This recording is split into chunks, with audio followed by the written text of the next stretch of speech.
I lied before when I said I never got around to writing anything for the show. I did write. I wrote everything about myself I could think of.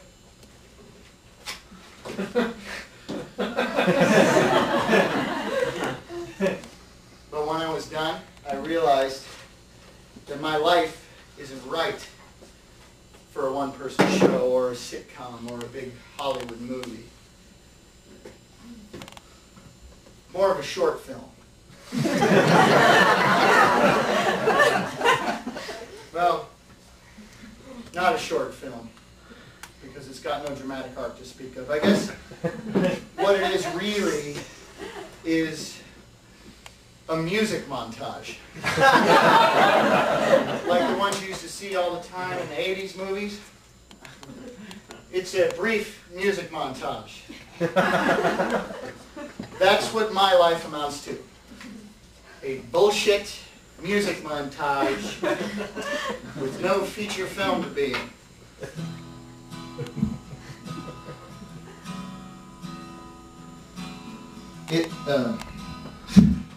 It would start on a small town road, the rich colors of a New England autumn hanging in the trees.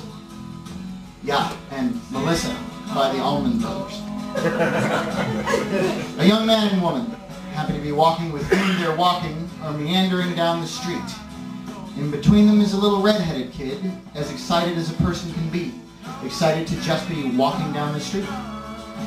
Then, using only the best in computer-generated imagery, the trees turn from autumn colors to the greens of spring.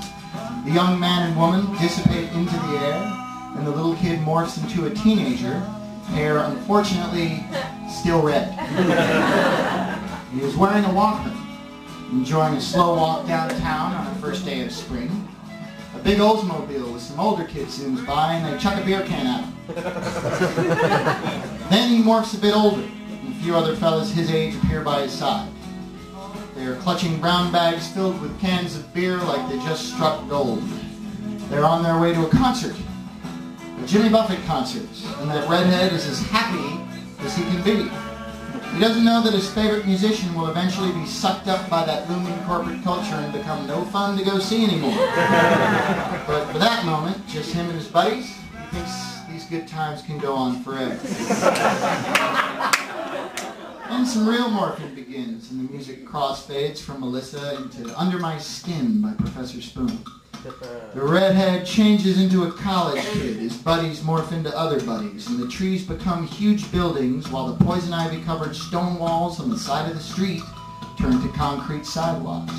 Day turns to night, city lights everywhere. It's New York, and the redheaded kid is hammered, heading to get a slice at St. Mark's Pizza at 4 in the morning. He is having a great time. Then the scene changes, and the redheaded kid is walking by himself, wondering why he spends so much time alone. And by alone he means without a girl. Good question. Then the scene morphs again, and the redheaded kid is still alone. He's wearing a graduation cap and gown, and he's just standing there. What now, he says to no one in particular. Then he reaches into his pockets for money and comes up with none. He is not happy to be a college graduate. In fact, he seems quite lost and sad. Then the music changes to Company Graveyard, or rather to Candy by Martin Sexton. I chose that. And the New York street changes to a sprawling California boulevard in San Fernando Valley. The redheaded kid, looking most of the same, maybe a touch older, is hoofing it to work. His car is in the shop again. He still looks sad. Then a lovely young woman appears next to the kid. They're just talking and laughing, probably off to get something at the convenience store. The redheaded kid looks happy, and a special kind of happy, a happy despite everything, and it's obviously something he's pulling off the young lady. Then they're not walking. They're riding down the street in his old Chrysler LeBaron convertible, just married, written on the back in some white letters. Then the Valley Street changes to a street just over the hill, West LA. A moving truck is parked outside of a small apartment building. The redheaded kid and his wife are watching as the movers take some stuff inside. Then the moving truck disappears. The movers are gone, and the street is quiet. The red-headed kid stands alone, hands in his pockets, just looking up at the sky. He's deep in thought. He's realizing something.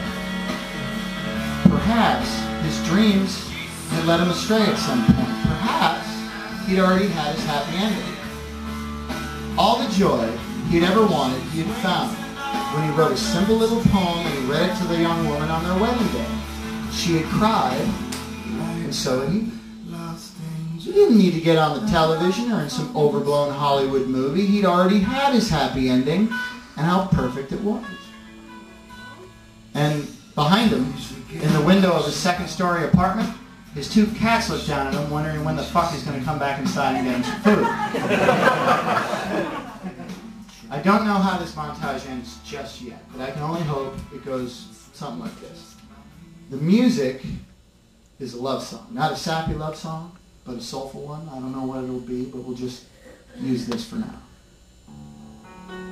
Los Angeles finally morphs into an anonymous countryside. The red-headed kid is very old now.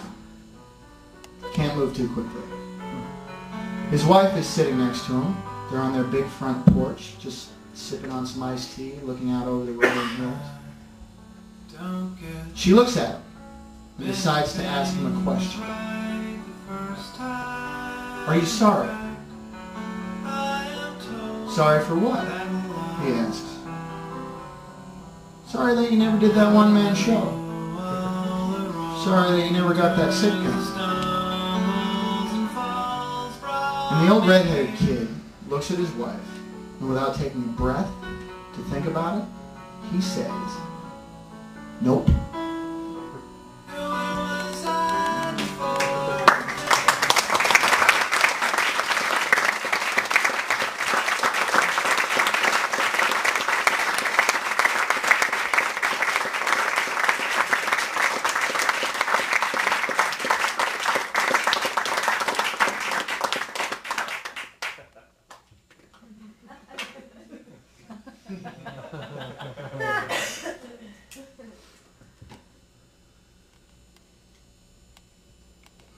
Oh, they fucking lie. These things still taste delicious.